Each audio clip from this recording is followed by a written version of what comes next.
Introduce to our speaker for the webinar series, Dr. Peter Aiken. Peter is an acknowledged data management authority and associate professor at Virginia Commonwealth University, president of DAMA International, and associate director of the MIT International Society of Chief Data Officers. For more than 35 years, Peter has learned from working with hundreds of data management practices in 30 countries, including some of the world's most important. Among his 12 books are many firsts, starting before Google, before data was big, and before data science. Peter has founded several organizations that have helped more than 200 organizations leverage data, specific savings which have been measured at more than 1.5 billion US dollars. His latest is Anything Awesome. And with that, let me turn everything over to Peter to get his presentation started. Hello and welcome. And welcome and hello, everybody. It's great to be here with you, Matt. Thanks for a great little wind up on this, because I think you're right. We're entirely complementary in our perspectives on this. And I look forward to welcoming you back here in about 42 minutes. Sorry, 52 minutes. I can count mine. Anyway, the key here, this is one of those talks that if we were dishonest, we would say it's the secret sauce that goes into data governance programs. But what we're really going to talk about here is how to identify that subset of the data that does in fact need governing. And that, of course, was critical to Matt's funnel concept that he described to you. What we're going to talk about today then is, first of all, that data has some confounding characteristics that if you fail to take into account will cause you nothing but grief in the future. In addition to that, then there are 4 key items: keeping your data governance practically focused on strategy, making sure that your data governance program has the required commitment that was just talked about again a second ago. It's got to exist at the programmatic level in this. And then to just simply add ingredients gradually. Don't dump the entire spice in there all at once, but try a little bit and see what works, and then add a little bit more as you go forward. And finally, of course, learn how to do this with storytelling, because the more your team knows how to tell stories about what it's attempting to do, the easier it will be for everybody in the organization to figure out what is going on, and they can get behind you because they can see tangible results in action. Let's just jump right in. Confounding characteristics. I typed these words, key elements of a successful data governance program, into one of those AI generators, and it came back with this. So clearly it doesn't know. Perhaps even scarier, this was another one that was suggested, or even this one. So nobody seems to know what these key elements of a successful governance program might consist of. And I think part of the reason for that is because data has been approached from a number of different perspectives correctly over the years. Again, just like the blind people coming upon the elephant for the first time from different perspectives, people have entered data from this. And this is more of a problem than most of us will admit, because it means that people think that data is this and only this, and doesn't include the other 5 things that are in the picture, or whatever the number is that we finally agree on for these things. There's always been confusion about data responsibility. IT thinks that data is a business problem. If they can connect to the server, my job is done, whereas business thinks that IT is managing the data adequately. After all, title is the CIO, Chief Information Officer. What else would that individual be doing? Turns out the answer is a lot of things. And in fact, so many things, the data has fallen into an enormous gap between business and IT. And it's up to us to repair that gap as a team and cooperate between us, because the lack of understanding about data leads to people saying, well, I don't understand what the problem is if we have a flawed data foundation for our project. And I immediately talk about the princess on the P. Thank you, Hans Christian Andersen. The P is, of course, down here at the bottom of these matrices. And the princess is up at the top here, sleepless because of the P. And similarly, a data flaw will be in there for locking in the imperfections for the life of the application, and it restricting future data benefits, decreasing the ability of the organization to leverage around this. It accounts for 20 to 40% of IT budgets spent migrating, converting, improving data all the way around here. And just simply lack of data governance causes everything else to take longer, cost more, deliver less, and present greater risks. Thank you, Tom DeMarco, for those wonderful words. Again, going back to the concept of the funnel that was presented just a minute ago, separating the wheat from the chaff is a critical component of data governance here. And the first thing that you have to convince people is that well-organized data is inherently worth more than less organized data. If you have trouble with that one, there's a wonderful person named Abby Covert who's done a great job of saying that before the information age occurred, we still organized books in this fashion. And Abby has a wonderful series of YouTube videos, and more importantly, a book here called How to Make Sense of Any Mess. And of course, if you took the spine off of Abby's book, took the page numbers off of it, and handed it about the yard, it wouldn't show us much of anything. And this allows us to understand that 80% of our data is redundant, obsolete, or trivial, meaning that we should only concentrate our efforts on the focus on the very narrow 20% that's there, or perhaps even less in some organized organizations on this. And who's better qualified to make these decisions, of course, than the specialists who have been working with them in this area? If we don't have specialists in it, means we have people that are completely confused, and the data just becomes ephemeral as a result of that, adding up to a concept we call data debt. And data debt is the idea of getting back to zero, so that we have an absolute starting place where there is no data debt. The machines are well honed and ready to go, but likely you're going to need skills in order to undo the data debt about this. Just to give you an example of how pervasive it is, back in 2020, American Airlines and United Airlines were valued in an article in Forbes magazine that I've given you the reference there at the bottom of $6 billion and $9 billion respectively, but the data was valued tens of billions of dollars higher to this. This is something that you better believe that those CEOs would like to unlock the value of that data there, because most of them get paid based on worthwhile of the corporation. If they could have unlocked double the value in United's and maybe triple or even more the value in the case of American here. This is what data debt adds up to, and why people are having trouble with this. So you've decided or been told to do data governance around this, and you've got to get started. One of the first things to realize is that it's not an old profession, and it does require these bespoke solutions that are described. In other words, it's got to fit your organization. So unlike the accounting profession, which has been around and selling alcoholic beverages to each other for 8,000 years, we've only been at this a couple hundred years or so, still gleaning value from insights such as, oh my goodness, if I look at this weaving loom, I realize I could do mathematics with this weaving loom. And while that's a wonderful concept and thing to think about, it really leaves us in a terrible situation when we look at results. We've been asking for years, are we driving innovation, competing on analytics, managing data as a business asset, creating data-driven organizations, forging data cultures? The answer, as you can see here, overwhelmingly is no, no, no, no, no, no, no, no, no. And the most important question on this particular survey, which we're grateful to Randy Dean for recording for us, is the idea that which is more problematic in your environment. So I'm focusing in here on the bar graph that is vertical in this case instead of horizontal. And you can see the number 2018, and then that year was 19% to 80%. 2019, it was 10%, 5%. I mean, the numbers don't change. These are largely problems that are people and process based. And the question you have to ask yourself is, whom else in the organization is in fact going to address these problems if we don't start on it right away with us focusing on it? So let's look at governance for perspective. Governance is pretty straightforward. Most organizations do it. It's all about the bottom line. In most cases, sometimes you're seeing some societal implications get into it, but all governance generally exists at the corporate level. Similarly, when we look down at IT said we better make sure we're aligned with that and provide something that we can provide measurable value on. And notice none of them have anything to do with data on this. And here's some data governance definitions. And I'm so sorry, but my friends and colleagues who put these together did a great job of them, but I don't like any of them. And I can't imagine getting on an elevator and trying to explain it to a manager there. I like to use the term managing data with guidance. And the idea is, would you want your sole non-depletable, non-degradable, durable strategic asset managed without guidance? The answer to that, of course, is typically no. And consequently, people start to move forward.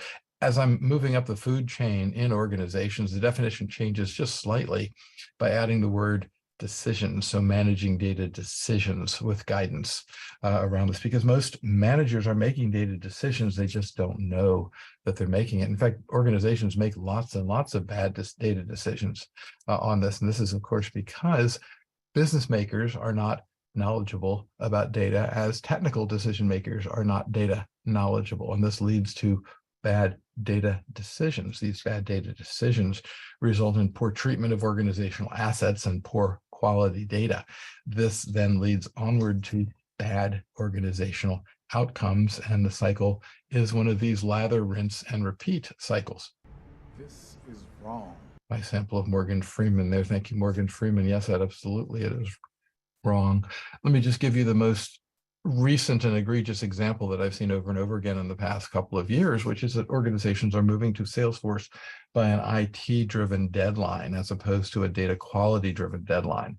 And this has hurt Salesforce immeasurably over the years because Salesforce customers are very much not able to distinguish between Salesforce good software filled with bad data and Salesforce not functioning correctly. So Salesforce gets a bad reputation because it's rushed into production without data quality applied to the process, and consequently organizations make bad data decisions about it and have bad experiences with good quality software. In fact, moving to any quality software from a data perspective, there's sort of three questions that we should address. Is the quality of the data in the new system forecast to be of better quality in the data than the old system? And if it's not, certainly lifting and shifting is not going to improve data quality, and that's a motivational question as to why would somebody do that. Number two, are we able to formulate plans to obtain significant new value? In other words, if we put this transformation and put the data in this new system, are we going to be able to obtain new value? If we can't plan anything at all, we don't have specifics enough around that. Finally, does this give us an opportunity to consolidate data and other data types? It's not enough that the software meets the requirements. It's that the software must meet the data governance requirements that are occurring within the organization. And as again was stating at the top of the hour, should we govern all this data? Many organizations look at this and say, well, we'll start with the A's and we'll get to the Z's, right? It's just not going to work. Instead, the question should be, is this governance, this data that I'm looking at right now, should we include this within the scope of our current data governance practices? And that way you're adding a value component to it and saying, is this item valuable enough? Is it non-rot? If we go back to that, and doesn't matter what the answer is, document the decision why, so that organizations can really follow this and get the benefit of understanding the reasoning that occurred at that particular time. Because after all, something may have changed, such as organizational strategy. Let's dive in. What is strategy? Most the references to the word strategy occurred before the year 1950, which was the year that management consultants discovered the word strategy and came up with these grand plans. And while PowerPoint hadn't been invented in 1950, you can still bet there were 100-page strategies on there. And that made strategy in the modern era more of a thing, a noun on here. Yes, what is the strategy? But I like to go back to the original definition, which was derived from the military use of this. And their definition is a pattern in a stream of decisions. And that, instead of being a thing, is a process. Let me give you three quick examples here. Here is Walmart's former business strategy. I'm not telling you anything you didn't already know, because they did a brilliant job of making sure everybody in the world understood that Walmart's business strategy depended on everyday low price being in the minds of their consumers, their suppliers, their neighbors, their customers, you name it. People understood this. Again, marvelous job in terms of that. Wayne Gretzky, the great soccer player, again has, ice hockey, what did I say, soccer, had a great strategy. He skated to where he thinks the puck will be. If you're chasing the puck and the puck is faster than you on ice, you will never catch up. A lot more at his Wikipedia entry on this topic. It's a very interesting example. Here's number three. For the good guys on the left and the bad guys are on the right. We're going to employ one strategy if we're here. We're going to employ a different strategy here if we're up at the top of the hill and the bad guys are down at the bottom than we will if the bad guys are at the top of the hill and we're at the bottom. So pattern in a stream of decisions should make sense now. And none of the 100-page PowerPoint decks or anything else are important relative to that piece. One thing also to note here about the importance of strategy. Strategy guides work group activities. I know I read the words there and that may not mean anything, but if you think about it, when a work group's looking around to each other as to what to do, they go by what they believe collectively strategy is. And so it's one of the most important leverage points that you have in organizations from a governance perspective. Let me show you a relatively straightforward data governance proposal here. This is something that's prepared to advise the top executive in the organization what you're doing around these disparate pieces. It's a government example, so it certainly will have those aspects of it. But I hope the message that you're taking from this is that this is complex, and to try and start with something this complex, it's got to show substantive value in order to be able to sustain itself in the long run, or it will succumb to all cost-cutting measures as they inevitably do. Let's take a look at what a data strategy is then. A data strategy is the highest level of guidance that's available, focuses on specific articulated business goals, and provides guidance when faced with a series of decisions, or I'm going to try that again, provides guidance when faced with a stream of decisions or uncertainties. They most usefully articulate how data can support the strategy, how it can better support the strategy. And there's a balance of these remediation and proactive activities, as we've described as well. The organizational strategy is, of course, going to guide the data strategy, and the data strategy exists to support the organizational strategy, both in terms of ideas of data as well as actual data that is provided up there. The data strategy coordinates with the data governance group to say what the data assets do to better support the strategy. The governance group is closer, so they will do a better job of implementing that and reporting back in how ill is the data strategy working on this particular approach. Their main lever that they have from a data governance perspective are the data stewards, and what's the most effective way of employing those limited available resources, who reply with plans, progress, problems, et cetera, et cetera. We always want the data strategy to be expressed in concrete, measurable business goals, and that the language of data governance should be the language of metadata. And the more we repeat that process with the data stewards, the better communication we will have all the way around. Add to that, finally, a trusted catalog, or starting to use controlled vocabularies in here. And now we're really starting to make some progress. Let's observe how this role occurs over time. Again, trusted catalog may start out with a couple of entries literally, but then grow over time. And the typical process is there's some new leadership that occurs in there, and that they start working on data governance activities. And finally, somebody realizes that the amount of time it's going to take to improve the water quality falling over Niagara Falls depends on how much effort we can put into changing the upstream flows of water.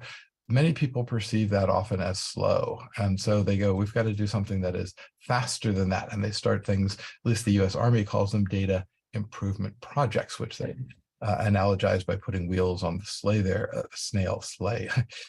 Data improves as a result of very specific focus in these. So sort of a proactive thing we were talking about before. And as you're getting your infrastructure in place with the stewards, the community participants, et cetera, in here, we can start to achieve some tangible result in there. One of the things we've been good about, but not great, is saying when something happens in the data world, there's a correlation to that in the organizational world. We've been too good about celebrating things happening data-wise, but not celebrating them enough as we've moved into the organizational side of things, where we'd really like things to happen.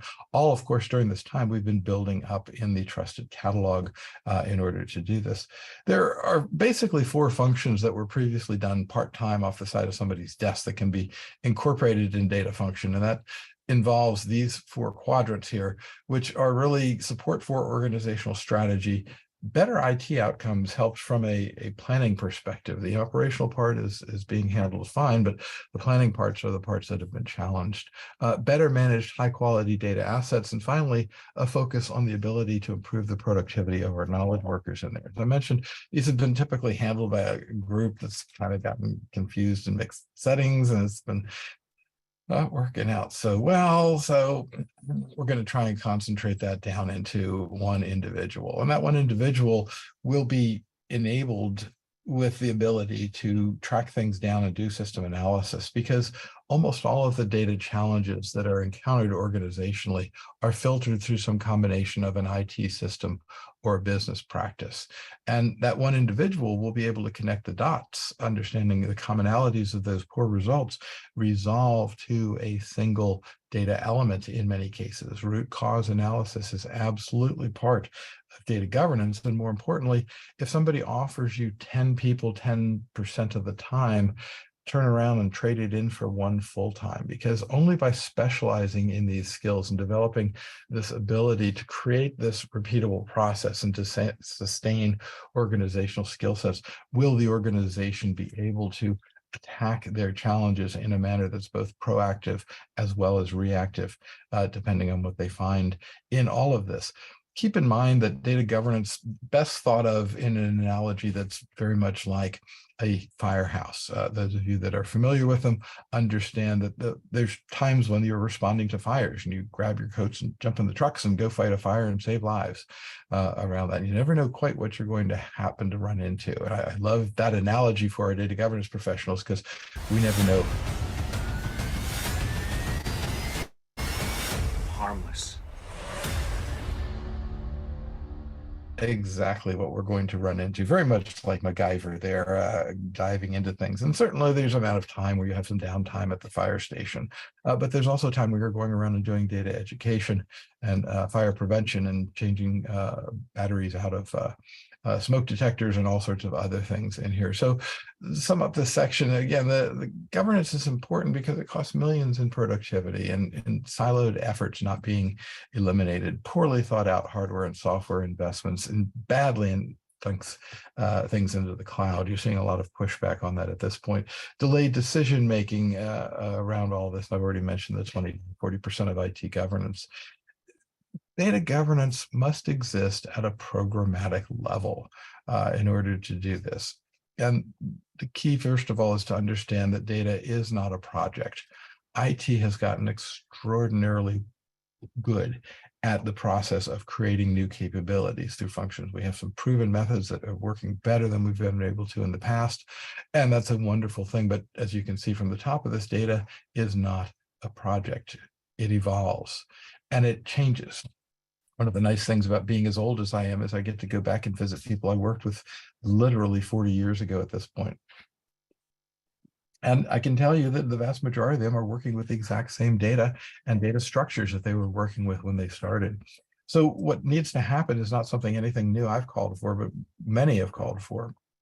That is to separate, make external to and precede system development lifecycle activities where the data programs are driving the IT programs. Because if we don't have that, we'll be in a constant state of attempting to patch our systems to work with our data, and it just doesn't work that way. It wasn't ever designed to work that way, and we can never expect it to come up with a good result in that same fashion. I'm spelling programs the British way, the European way, because I do want to distinguish between data programs, right, and software programs in that concept in here. So what's the difference between data governance and data management? Well, first of all, governance is going to be at the policy level, setting general directions or guidelines.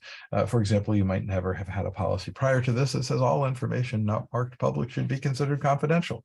That may have a tremendous impact on your organization, the way it's going on. And keep in mind this firehouse metaphor, the idea that there's a variety of different things that need to happen, and each one is likely going to be unique in terms of the encounters that go into it. So what is data management then? What's the business function? Planning for, controlling, and delivering the information assets that are required in this case, and delivering data to solve the business challenges around this. And quite frankly, if we hadn't messed up sort of the angle we had gotten into in this, it wouldn't require so much remediation, but we've let so much data debt accumulate now that it really does need to be factored in as part of the understanding. That said, most on the outside have no real interest in what we're talking about here on this webinar. And I thank you for your attention on this, but this is what happens on the outside. We've got lots of things that are going on in the data world, and there's some data management. Now we're trying to talk a little bit more detailed about data governance, but that's what everybody else hears. So just call it one thing. It's part of our data program, because our data program is what we need you to focus on, and we haven't been doing a data program to the right perspective, the right drummer, the right way, if you want to, in order to do that. One of the main differences is that we've treated data as a project because data has been thought in the past to be part of IT. It is not part of IT because IT doesn't concentrate on the value of the data. It concentrates on delivery and piping and infrastructure and aspects. So data really is a program. And what I want you to ask your organizational representatives that are having trouble understanding this concept are a couple of questions. One, do you think there are going to be more data interactions between your organization in the future or less? The answer, of course, is going to be more. And then do you think that there's going to be ever a time when we're not going to need the data? So your data program is going to last at least as long as your HR program in order to do this. And this is an important point to drive home in people's minds that, gosh, if I'm going to have one of these things around for a while, I'd better have a good one and better do it right. So let's dive in and look at how to do from a governance perspective relative to something that's near and dear to my heart, the DMBOK. For those of you that are meeting it for the first time, I'm going to go back upside there. The DMBOK is a representation of possible practice areas that are inside of data management, created by DAMA International back in 2009, I believe. We've got an updated version on it. And each of these represents one or more practice areas that we have within there. So we might be trying to do something that you can see on the bottom left, I've designated as a combination of governance, warehouse, and quality. And the reason I bring it out in this structure is because most of these things don't work very well on their own. That it's really best to approach them as combinations of 3, but not 7, right? It's just a few number, but a couple supporting each other. We might, for example, in the first iteration of the problem, take one experience point by trying to do some data quality, some data warehousing, and some data governance in there in order to do that. And that leads us to a reformulation of the problem and a second pass at it, a second cycle, which is, by the way, just making the same thing real that happens in all IT things anyway. We always work on the third version and later. Second version of this, we've shifted from data quality to metadata in this focus. And again, notice we are up to 2x points in data governance and warehousing. And finally, the third version of it, the one that finally finished the project correctly, we went to reference and master data. But we now have 3x experience points and 3x experience in warehousing in this. And we've gotten better at those activities and some experience in some other aspects of things. The idea of focusing in on a data governance, I like to use something that was created a while ago called a lighthouse metaphor. And that is the idea that there are sort of 3 things that we can overlap and try and find the intersection of all of them is really the best. The first thing is things that help our organizational strategy, whatever we can do to improve data and improve the performance of the organizational strategy via data means. Absolutely great. That's a good universe of things to look at. It intersects with data that is used by the business and needs improving. So in addition to furthering strategy, if we can find something that also helps to improve the quality of some specific measurable, identifiable business data items, that's great as well. And we may need to practice data skills. Remember, I want you to have full-time staff doing this kind of work as opposed to 10% of 10 people part-time in order to do this. And when you have the intersection of all of those 3 places, you have a really nice sweet spot that allows you to focus in and start to work on very, very tangible data practices that are able to be focused from a governed perspective and understood by the outside as helping in all of these different types of areas that you have in order to look at these.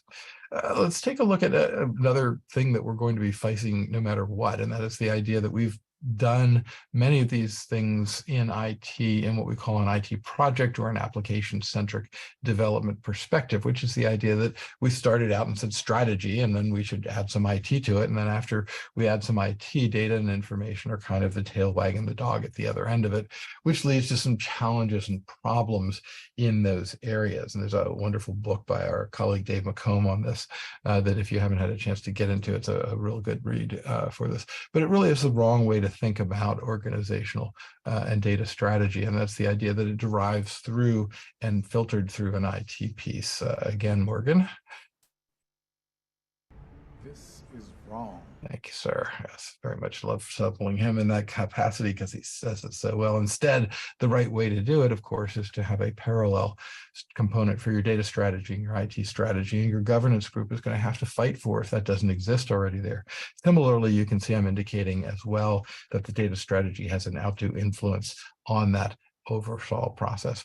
So what I've done here is simply flip the idea that we originally started with we started with strategy and then went to IT projects and data and information, and we just have to make that little change. Now, those of you that have been in the business for a while know that is not a simple change in order to do. It's a very fundamental change, but nevertheless, it is the way in which we need to think about things, and governance needs to push for it and make sure that does happen. If it's not able to do that, it will have trouble always going forward around that.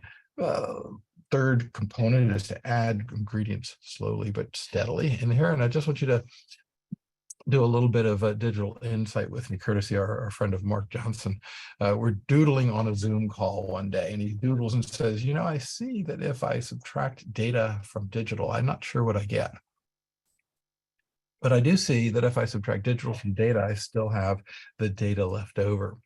And that's because while everybody wants to go digital now, nobody really has a clue as to what that actually means. And you cannot do it. Of course, I'm talking to a group of data governance professionals here, without the idea that you're doing a lot more than just spelling data.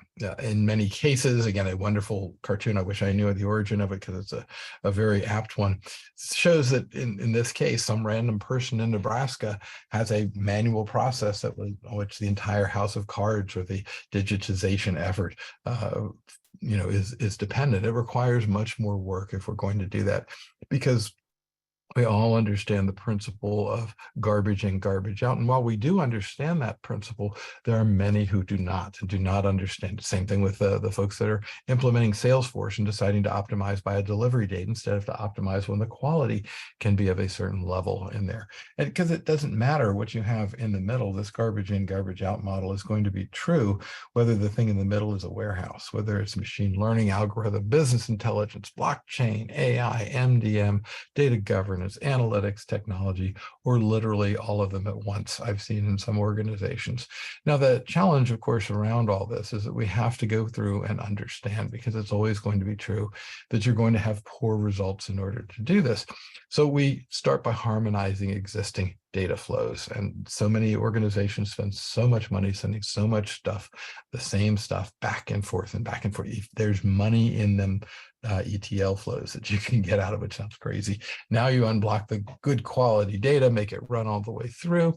And let me focus in for just a minute here on machine learning, because once again, governance is going to be the area. You're going to have some data scientists perhaps in your organization, or not now, but soon, if not now. And it's going to take them 3 years to learn your business and to learn what's important about that.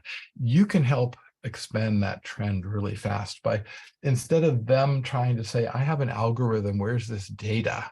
You simply say to them, here's this data, design the algorithm in order to support this. And this will avoid several of the more embarrassing AI oopsies that we've had recently. Here's one example, a newly released chatbot, and people know I like chatbots. So, hey, they come to me. So I ask it the question. This is me in the black there. It says, what are you? And the chatbot comes back and says, I am a chatbot. And I say, what is a chatbot? And it says a chatbot is a program or an artificial intelligence which conducts a conversation via auditory and textual methods. And I say, why would I want to chat with a chatbot? And it says, uh-oh, it looks like I'm stumped. Please submit a ticket below and we'll get back to you at our earliest convenience. This is such a perfect metaphor for, unfortunately, how so many AI resources are prematurely deployed and can be better focused in the organization. Because the thing the organization is going to depend on is something I call the data sandwich. They're leveraging high performance automation in one degree or another. And that high performance automation depends on a combination of literacy, a combination of data supply, and a combination of data standards being applied within and across the organizational ecosystem, because all three of these things have to work together in order to get the organization to perform at the level that it has with the error rate that is acceptable. Something perhaps avoiding Southwest Airlines debacle that they had across the holiday season this year, just to toss in one of the examples that many of us experienced around that. So notice the statement that popped up on top of that when those three pieces, those three architectural blocks merged so seamlessly together. And it says that this cannot happen without investments in engineering and architecture. And I found that Deming quote on a cash register. that this at this Indian tea farm that I was on adventure seeing out there. And it was just such a wonderful thing. I appreciated it, but appreciated finding it at that particular junction the better. And it should make sense that these quality engineering and architecture work products do not, and in fact cannot happen accidentally. And if we insert the word data into those sentences, as we're in data governance here, we have to make sure that the governance folks know how to understand, incorporate, and push for, advocate these concepts as well. This next section we're going to talk about is a little bit about frameworks. And for those of you that haven't seen this picture before, that is literally the location I am speaking to you now. In fact, about the weather that is outside at this point in time too. That, of course, is not worth looking at, but the thing you're seeing in the front there is a barn foundation, what's called a horse husband, for those of you that don't know. And you may be wondering, what on earth does it have to do with taking a picture of a barn foundation and data governance? Well, first of all, consider the circumstances of the photograph. I had taken out a bank loan for the barn construction in there. I'm not a constructor myself, although my wife did design the structure. And the bank gave us exactly this much money to do. Before further construction must proceed, there was to be a foundation inspection by the county that they would submit to the bank, and then and only then would additional funding be produced. Well, that makes good business sense, does it not? Knowing anything about horse husbands, we know that the vet bills are going to come first, and if I built a poor quality barn on top of a good foundation, it would be okay. But if I built a good quality barn on top of a poor foundation, I would have injured horses and I would be paying their bills, and then I would pay the bank secondarily, and that's not good business sense. But there is no IT equivalent for this, and we need to put it in place, and governance is one of those structures that fits into here. So these governance frameworks are really a way of guiding analyses, organizing project data. Mainly think of it as trying on ways in which you might use these to govern, and you get some guidance from here. For example, don't put up the walls until the foundation inspection is passed, because there is no point in it. Or once you do get the walls up, put the roof on as soon as possible so that we can have inclement weather protection given a physical building structure. These are a number of these, they're on my website as well. You can certainly take a look there. But this is the one from DAMA, which is the input process output thing. And I'm not going to go through, and there's a lot of words here. I'm certainly not going to read it. These are mainly for you all. Remember, you get the slides so that you can download them and use them at your leisure. Here's Gwen Thomas's Data Governance Institute, and Gwen is back on the market. It's good to have you back out, Gwen, and see you at the DGIQ. As Shannon mentioned, we were all there last week and had a wonderful time with a sold-out event. Bob Seiner's KIK Construction, again, sorry, Construction Consulting, sorry, Bob. Marvelous job in terms of this, lots and lots of areas. These are old diagrams that he's had. I'm sure he's upgraded since then. IBM had some offerings in this area. The point is, try these things. Here's one that I like that has a lot of robustness. Jill Deshay from SAS, her group had put this one together in order to do this. Some people are very clever with these things. Don't worry, we're not going to dive in too far, but the American College of Personnel Association decided theirs was a boat, right? Well, let's hold off and look at the way I look at it from a framework perspective, and then try those to see how they look at yours. In order to come up with this. First of all, IT clearly has to play a role. We can't exist without them. They play the same foundational role that they've always played for everything that happens in our organization.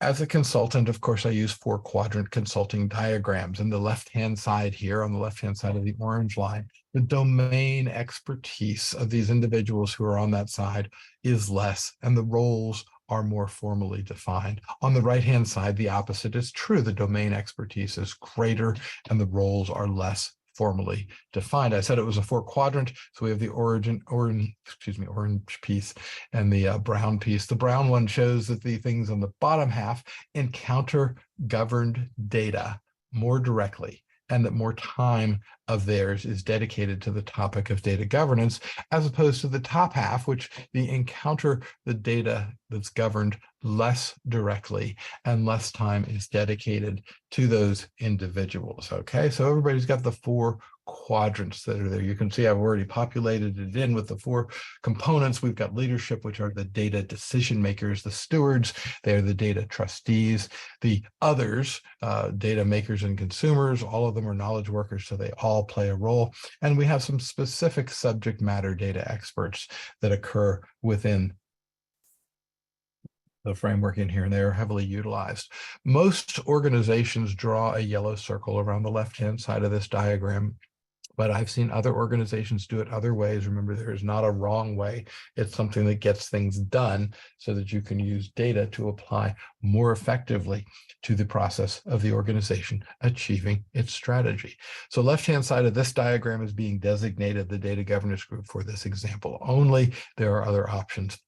Leadership is responsible for acquiring resources, listening to feedback and understanding it, making decisions that then we hand to the stewards to make the decisions. They make an action plan and require changes and things that go into the others.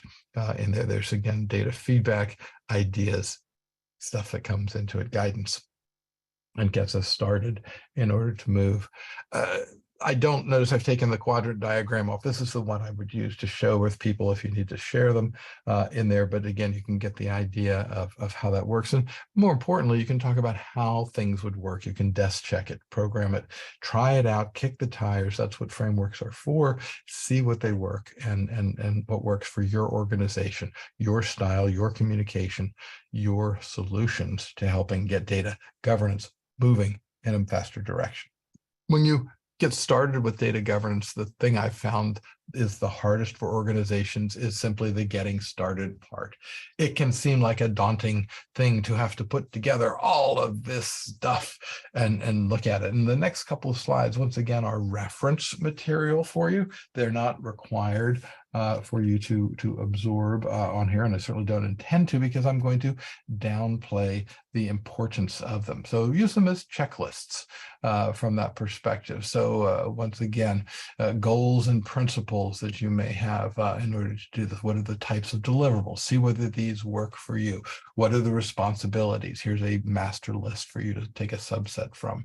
A scorecard, what are the things that are important? Yes, I've seen a lot of organizations get graded on the number of decisions that they make, but it's probably better to tie those decisions to business value. In that, it's a checklist for you that you can use to put together. And the reason I'm going so fast through all of these is because I look at them as a set of components that need to be addressed lightly. I don't mean that in a bad sense, but it is important to understand that you're going to do these things exactly one time in order to get started. And yes, it's important to get a process going, but I would also suggest that your organization should be open to the idea that this is going to evolve over time. Again, I tell organizations when they appoint their first round of data stewards, make sure that they advertise it as appointing the first round of data stewards, because so many people get left out of those first rounds. And if you appoint the first round, they will expect there to be a second round that will populate along with that. So yes, these things are important, but spend some time. Again, I like to use the concept here that it's going to occur once. And if you've got a process to get better at something, get better at the thing that's on the right-hand side there, if you will, because executing the plan, evaluating results, revising it, and applying change management should sound awfully familiar.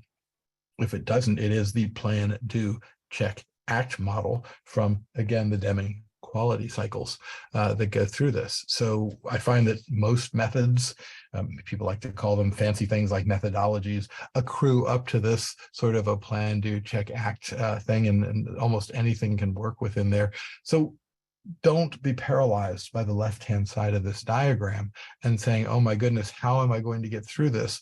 And all of these things must be perfect. No, instead they are going to evolve. And it helps when you have some guidance that you can get along the way in order to look at that, that would be great. But nevertheless, the part that's the important part is, what am I doing to achieve results? So while I have lots of organizations that have got data governance charters, I have many fewer organizations that have achieved sustainable business value from the process of getting better at governing their data than they can in order to create the most perfect starting point that they possibly can come up with. So let's take this now to the last chunk of this, which is storytelling. It is critical that everybody in your organization be aware with and be, quite frankly, tired of and able to finish your sentences on your data governance stories. The reason it's important is because you want them to get to the point where they say, you're not going to tell me the chocolate story again, Peter, are you? And I say, yes. In fact, I was just getting ready to do so, but since you recall it very well, why don't you tell it yourself? Or if everybody's got it, we just say, we've all got the chocolate story, and let's move forward. It becomes a part of the organization's culture so that they understand this. And in the context of the chocolate story, absolutely, that is one that is understood. So here's a great one to start with. Many organizations got heavily into the idea that digital also involves some aspect of cyber currency in there, or NFTs or something along the lines. And the story is quite fun. This was Jack Dorsey's first tweet in 2006 on March 21st. He tweeted, just setting up my Twitter, and abbreviated it in a format that somebody who me, like 64 years old, can't quite figure out what that word is, but I guess it's Twitter. Anyway, so yeah, Jack Dorsey's tweet, and it came, by the way, it was sold for $24 million when it was originally sold. Unfortunately, I'm sorry, no, it sold for $3 million. And the guy who said who was going to buy it, Sina Estava, was going to sell it, and he thought it would get him $48 million, and instead it got him $2,280. Now that is an astounding amount of oopsie to be playing with in there. And while he was going to devote half to charity, he decided not to sell it in that context.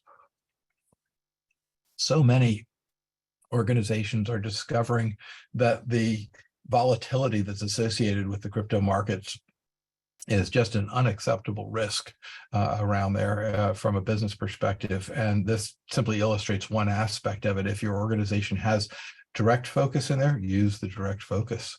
Here's another one. It was a wonderful healthcare company that worked with, and they kept telling us that, wow, our getting data from our organization is just like that Catherine Zeta-Jones movie, where she has to get through all those lasers. And some of you may remember she and Sean Connery were involved in a robbery, blah, blah, blah. Wonderful film, but also wonderful evocative language. And when management found out about this and said, wow, why would we want to make it difficult for our knowledge workers to use data as part of their knowledge?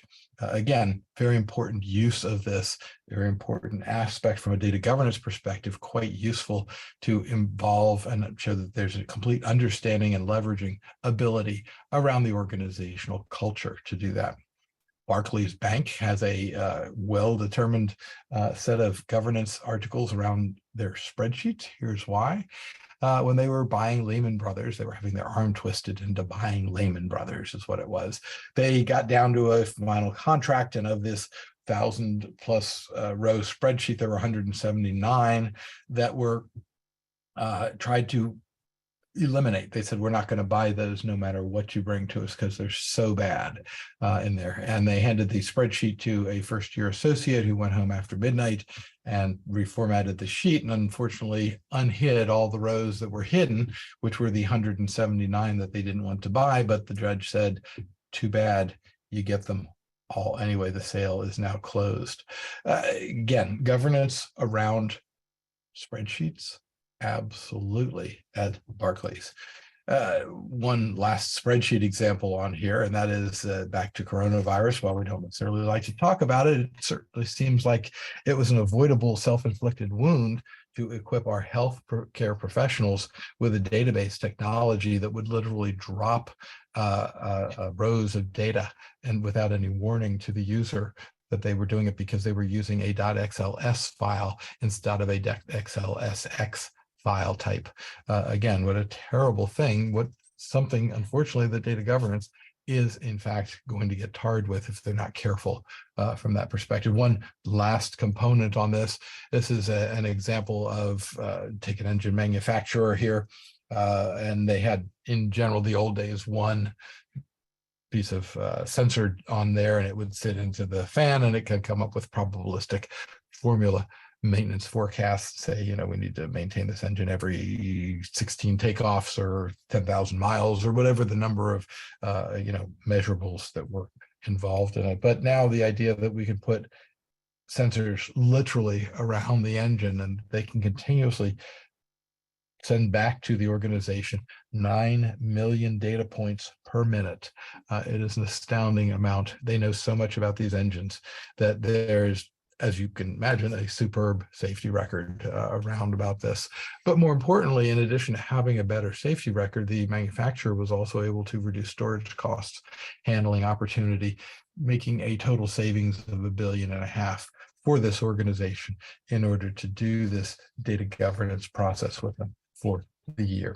So we're going to get to our overview and takeaways here as we do. Again, data has some very confounding characteristics, which means you have a very uneven understanding. And if you're trying to explain it to people in an elevator, you shouldn't be surprised that people have fractured views and that they are unfamiliar with the increasing organizational data debt that occurs. But by keeping data governance practically focused on strategy, everyday low price is a really easy target when you're in there. It's recognition that this is a young profession, and we're going to support the strategy by improving the data and its use in short term and long term. And that means we can't just improve the data for people, we also have to improve the way in which people use that data. Data governance must exist at the same level as HR. We need to develop specialist effectiveness. Governance and data management are both central to digitization efforts around that.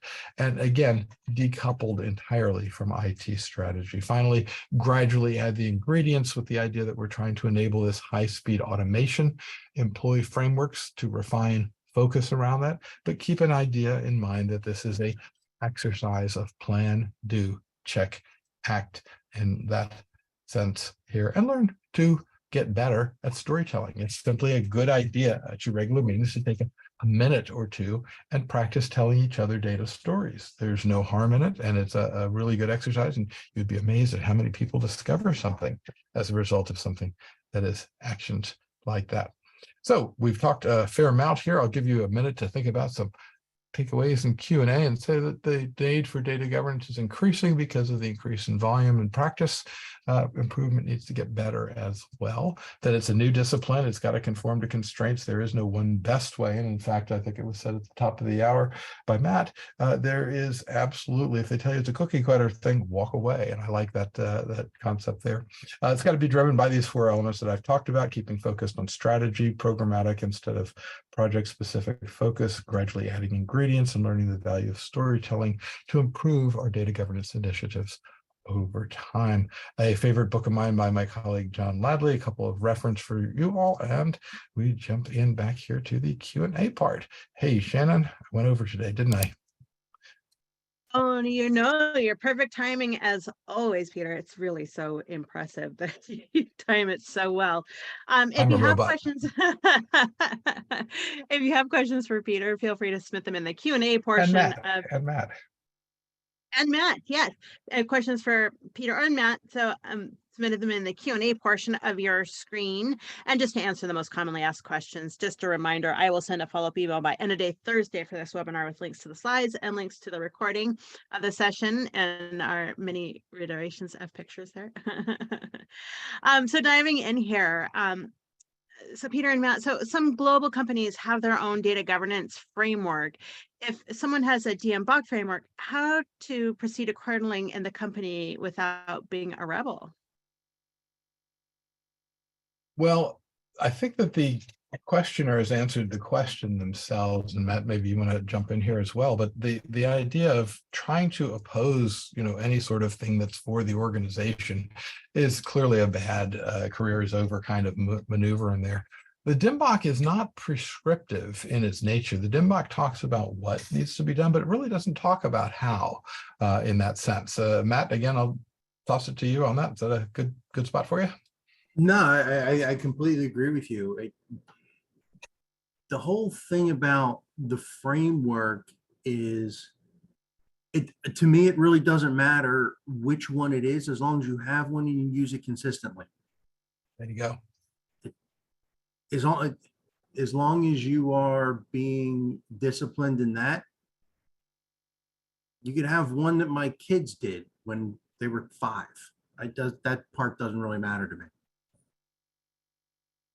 Let's actually tease that a touch further back, because it's 100% alignment with what I'm trying to get across here as well.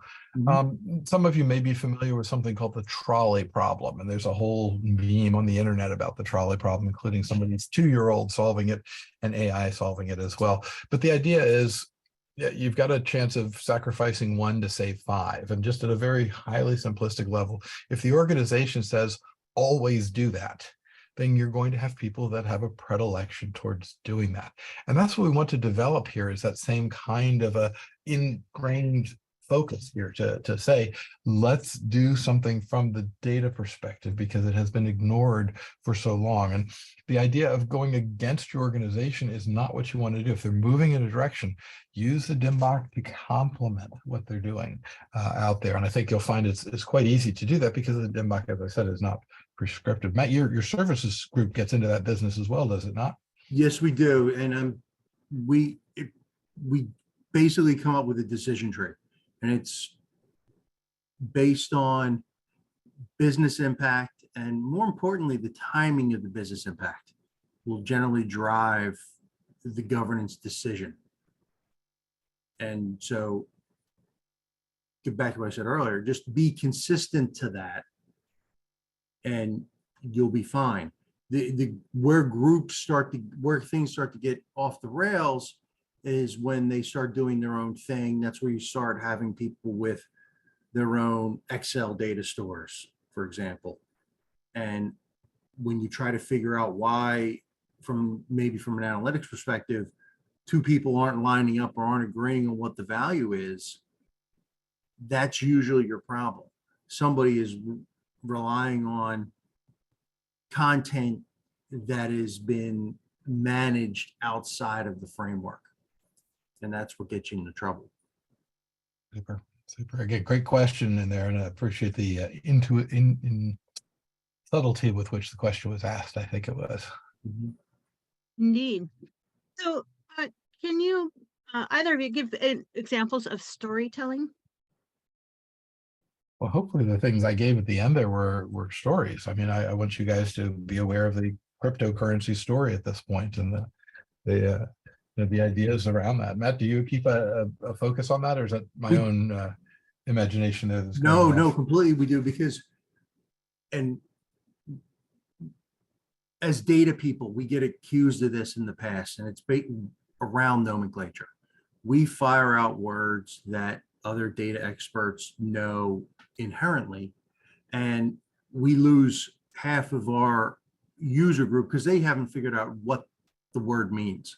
And so we talk about, one of the best stories we use is, when you get a contractor in, you don't really care that they're using this type of saw or that type of saw or this drill bit or that drill bit. You just want the closet remodeled. That's what you're after. So the storytelling is, for us, coming up with an analogy that everybody understands at a 4th grade level, and getting away from some of the terminology we get rightfully accused of using that adds to the confusion rather than clears it up. Yeah, couldn't agree with you more. The idea, of course, of complex concepts like normalization are important to understand, and that they are addressed, but that's not what you want to talk about at the boardroom table. It'll get you tossed out of there in your ear real quickly. Again, great question. Thanks for it. Yeah. differences and what the two roles represent in an enterprise where data is broken down by domains, can we associate the data domain manager with a data owner and a subject matter expert with a data steward? So Matt, this is like the third date for us here, right? So I'm going to go out on a limb and say, I don't like the idea of anybody owning anything around data. I like the data to be owned by the organization. And if somebody insists on owning some aspect of it, I would give them ownership of the requirements of the data while it is in that version of the CRUD matrix that their domain allows them to work within. So that's a dodge on that question, and mainly to provoke Matt there to see what he's got to say on it. It is a dodge, but it's not completely inaccurate, I would say. We define the data owner is the person who defines what good data looks like. So try to make it, going back to the whole fourth grade level, what data needs to look like to do what they need to do. What we don't really subscribe to, but this happens, especially with like really cross-functional data components. I'll give you an example, the SAP Material Master, in some instances of that. You don't really have an owner, but you have a lot of people who care. And so to get to an owner, you want like this one throat to choke kind of a theory. And it's really tough to get to with the really cross-functional objects. That one, from an ownership perspective, always gets a little tricky. And because in some organizations, engineering says, we'll take it. And some manufacturing will say, yeah, we want it. And other times it's supply chain. So the hard part with those cross-functional objects is sometimes it may be easier on the organization and I don't subscribe to this, but sometimes it's easier for the organization to get past it if the governance group actually handles the ownership and is required to go deal with all the shareholders appropriately. You guys tell them, right? Yeah, kind of. So again, good third date so far, Matt. This is great. So yeah, the idea of ownership is really problematic, and one of the tools that'll help you all out with that is something that Matt's alluding to, but it's just a RACI chart showing that there would be in fact one decision maker over that, and having multiple decision makers is going to be problematic. But at the same time, getting to that codification can be a challenge for people. And I've just found in my own practice over the years that allowing any group inside to quote own just the data is, even for certain product or domain areas, is really the most problematic aspect of it, because it incorporates the worst behavior, unfortunately. So you want things that complement the organization's culture that will do this. And so absolutely, if somebody insists on owning something, show them that what they need to do is understand where the data comes from, what happens to it while it's under their care, and where it goes from there. And that while it's under their care, they can absolutely own the requirements, which is a long, fancy way of saying exactly what Matt said. And from that perspective, they play a really key role, because they're determining viability for the organization. So that's usually enough right there. And they have enough responsibilities. They're like, yeah, okay, somebody else. I mean, think about it. Who would own the data of accounting?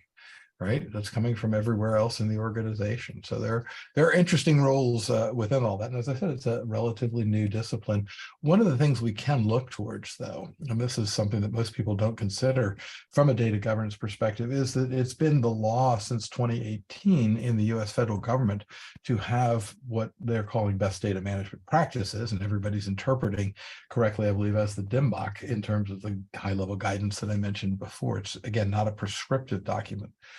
That's where you're going to need some more specialized, but they've been practicing this area in there for 5 years at this point, and are achieving some very, very nice successes. So there are lots of parts of the federal government that are good enough to teach other parts of the federal government how to do this. And that we are seeing, in fact, a very good microcosm. And no, not everybody is the federal government, but gosh, some of the practices are truly universal, and we wouldn't want to be different just because the government does them that way. Maybe that's another topic, Shannon, we dive into and do a federal government one. Especially if we go back to DGIQ East in December. Sorry, I'm babbling now. Matt, would I add anything to that question? No, Again, real good, I think you were fine. for sure. Back to you, Shannon. Back later. That's great. I love it. And the call for presentations is open right now for DC if y'all want to get in on that. So I We look sold forward out to that last event. year, so yeah, don't let Yeah. it slip. Yeah, exactly. Hopefully. So do you think there's any management difference between text and numerical data? Or what we call tabular and non-tabular, or what everybody else calls structured and unstructured, right, Matt? Yeah.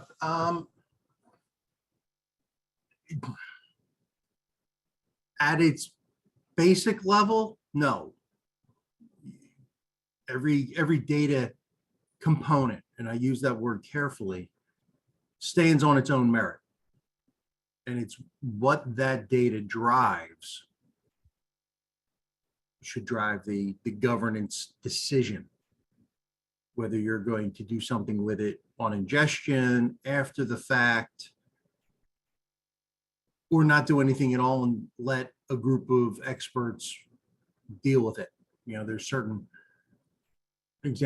financial components that, because it's so centrally maintained, that you can handle it via a work instruction, shall we say. But yeah, I don't believe from a true governance perspective and how you were going. Now, I would say some of the tactics you use could differ between structured and unstructured. You know, what tools in the toolbox you have to deal with it. But at a base level of how choosing to govern it, I don't believe there's any difference, or there should be. Good governance principles apply across, and I find that to be also true, Matt. The real key that most of the unstructured is doing is that they're still trying to turn it into a binary event. And I think one of the questions to ask is that in fact appropriate? This is where quantum computing make it very interesting, and things that are 20 years out from us at this point that probably bore everybody to tears if we started talking about that, Matt. But the idea, of course, of looking through a videotape and trying to identify a break into a truck, which is one of the projects I've worked on before. The whole goal for looking through that was to try and determine, was the truck being broken into or not?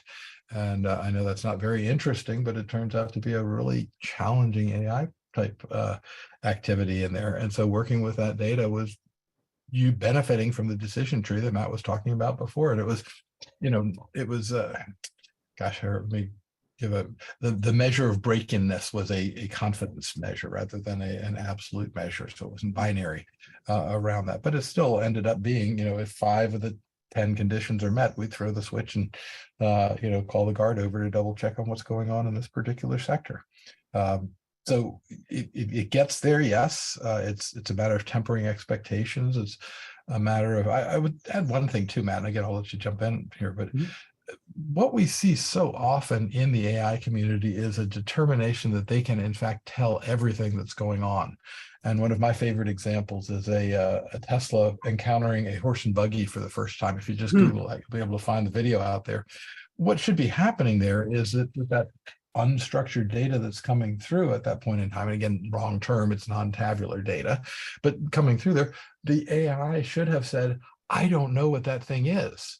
And having the category of other, as opposed to it must be a semi-truck, or it must be a person, or it must be, again, different things, it really is a crippling architecturally deficient component of what goes on. And this is where data governance must get involved and apply these ethical frameworks in the same way as we were talking about the data governance frameworks here. That's more of an operational plea that has to do with that, but certainly a component. Anyway, jump in, Matt. No, I think it's funny. I think we answered this question in the chat about AI and machine learning, and I think there's a place for it in data governance. And we've seen, and we've actually started to develop prototypes to do critical data element identification, or at least propose these elements seem to be really driving what you're doing and a lot of the first prototypes from an analytic perspective.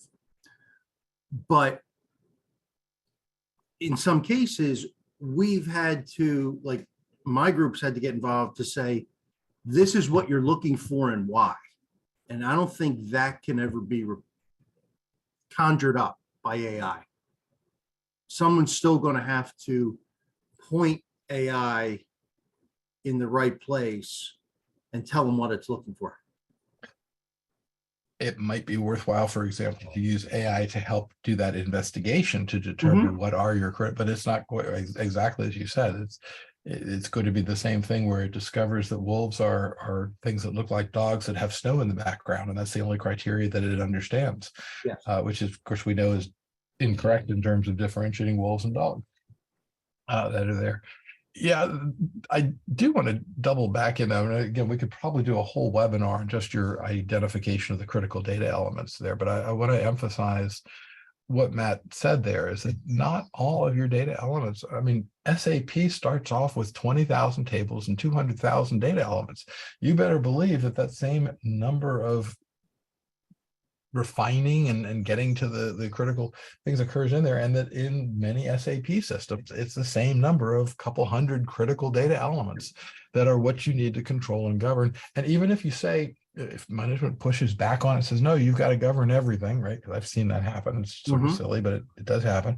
Just say, good, these are phase one. And when we're done with phase one, we'll start working on phase 2 and 3 and 4, and get to it. But if you want to make a difference with your governance initiatives, and I'm sorry, we're going to have a recession of some sort here. It's just the nature of the business cycle. I'm not imminently predicting anything. It's just knowing that the longer we go without it, the more likely one is to occur in there. And these are the initiatives that are going to get cut. On the other hand, if they look at your data governance efforts and say, yeah, I gave them, $1 million last year to invest in things, and they clearly delivered $10 million worth of value from it, you're not going to get cut when that happens coming up, that you'll be able to have that sustainable effort in there. So focusing in on those are your best opportunity to really achieve leverage within the organization. Again, Matt, just jumping over to you if you would add in on that, but I just think that's a really key piece of your method there. Yeah, it's all about delivering a business outcome. It's I can't say it any more simply than that. Governance for governance sake, who cares? Great. And I think the rules start to get a little different from a governance perspective when you start getting into like self-service analytics or groups that want to get into selling their own data product, because now you really have to certify a complete data set instead of saying out of this data set, these 10 elements are critical. You're going to have to go certify it all. That's the only time when someone brings up, they think, well, we got to govern everything. If what you're doing is self-service analytics or selling that data, yes, now you've got to go govern everything, because you don't know what a consumer of that is going to use and why. So that's where it becomes a little different. But most of the time, you stick to the CDEs first. The other thing that you can do when you're faced with that self-service criteria is to say that we're going to have two branded types of data in our organization. And one is data that is of known quality, and one is of data that is of unknown quality. And probably you shouldn't mix the two if you're getting ready for a board level presentation on future trends of the organization, just to give a precise example on that. Back over to you, Shannon. We've probably kicked this one to death, I think.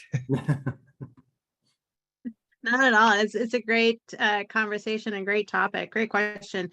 So, but moving on here, we've got about 10 minutes left. Any advice of a business glossary that helps to simplify our language? We always Do I go first? Yeah, go ahead. I was going to say, we always start with the role names first, just so everybody's starting to keep calling people. I don't care really about accuracy, more consistently throughout the organization, so everybody know who's doing what. And one of the bigger hurdles we've always had is some groups use the term or the role name data steward for somebody who's going to be putting in material master records all day. And that's not we don't believe that's the case.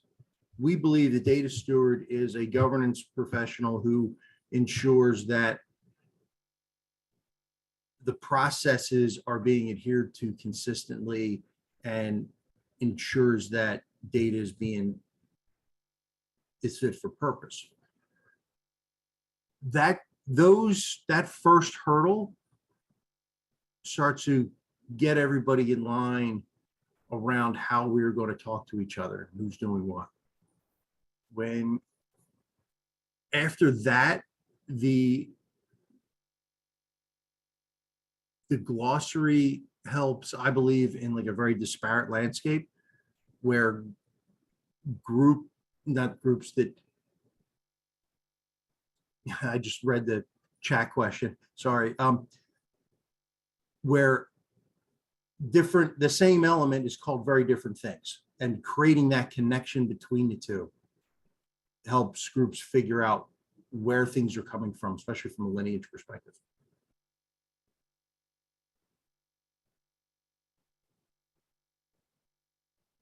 So Matt, I'll jump in then and say, first of all, to everybody listening here, again, thanks for these great questions. Matt interpreted the question that was asked as where in our vast array of potential starting places should we start? And his answer was focused on the roles. I interpreted the question differently, Matt, and I interpreted it as what products should one purchase in order to get the capabilities in there. I'll answer it from that perspective. Oh, that's and just simply say, right. No answers are wrong, right? No, not wrong at all. I never even thought of it that way.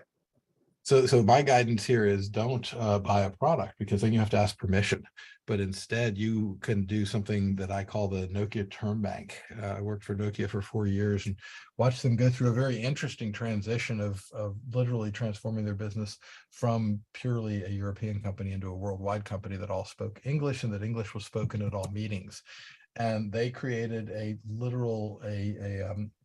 term bank that if the group was sitting around and had a conversation and didn't understand a term, they would look around and ask, what does this term mean? And if they didn't know, they would consult the glossary. And if the glossary didn't have it in it, they would add a submission to fill in the glossary. But the glossary was simply based on reading a web page. So once a week, they would reformat a web page that was searchable with a browser. So we're talking zero technology here that could allow the organization to start defining, as Matt said, the roles, if that's the starting point that you want to have. And there's a good sense for doing roles, because absolutely, it's something that everybody understands to a large degree and also helps to build on the existing culture.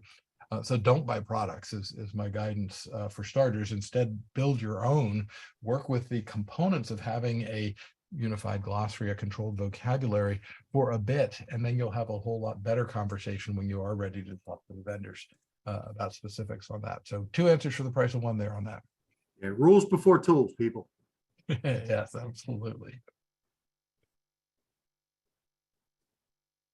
All right. So how important is RACI in data governance, and can it be modified based on organizational structure? Wow. So Go ahead, you go first this time. yeah, I make sure I understand the question correctly. I don't believe that the concept of RACI is something that you necessarily would be able to improve on, or somebody would have done so in the subsequent years. It's such a basic, useful tool. But are you using RACI and the whole chart as itself as a way of evolving your understanding of how the organization should govern its data? Absolutely. And a RACI tool is a very good way of doing that from a structured perspective. So Matt, how did you hear that question? Because it might be completely different. No, I heard it pretty much the same way. And there's 2 things when we work with a group that's starting down the governance journey. And for us, those groups are the most fun. 2 things we get them to do pretty much right off the jump is create a charter and do a RACI. And it can evolve over time, and that's completely fine. But the charter, especially, and the groups that have been successful getting their program off the ground have done the charter and have gotten buy-in and are able to make progress in what they're tasked with doing is because when a new governance group gets put into an organization,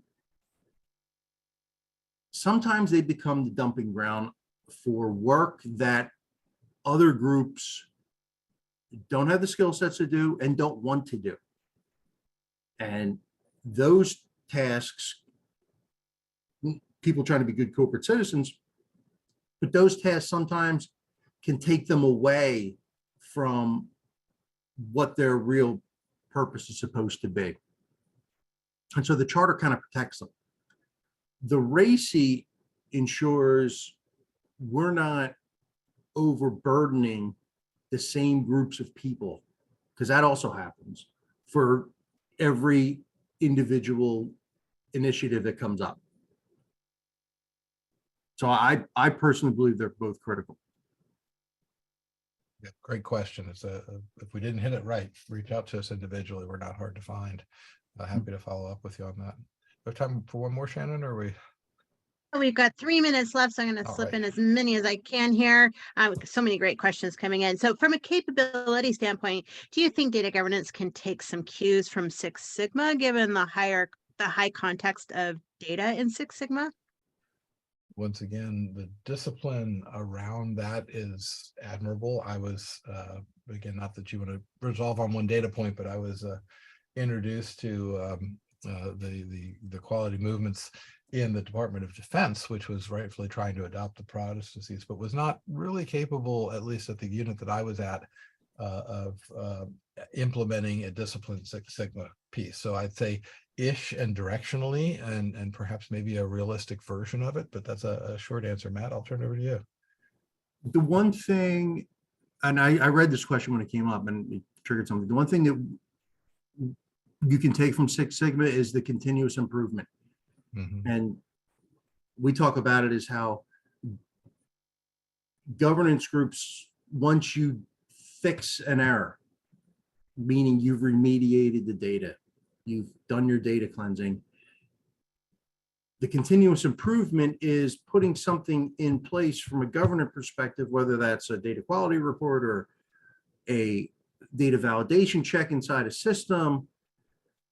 That's the part for me of Six Sigma that coincides very well with the governance program, because once you do that, you're continually improving the program and the organization's data. So I do think there's some parallels there. Super. Dan, one more? See, can they do it? Well, we've got about 30 seconds left, unfortunately. So I don't think we're going to be able to get another question in, but but I want to say thank you so much for all of our attendees for being so engaged in everything we do. It was so nice to meet so many people in person last week. Always love that networking capabilities. And Peter and Matthews, thank you so much for this great presentations. Thank you to Precisely for sponsoring and helping to make today's webinar happen. Really appreciate you joining us in the conversation, Matt. It's been Absolutely, a pleasure. my pleasure. And I hope you can all join us next week or next month on the second Tuesday of the month for Peter's next webinar. Again, I'll send a follow-up email with links to the slides, links to the recording, and the additional information requested throughout. So by end of day Thursday. So thanks, y'all. Hope you have a great day. Yeah, great discussion. Thanks so much for participating. Thanks, My y'all. pleasure. Thanks, Shannon. Bye, everybody.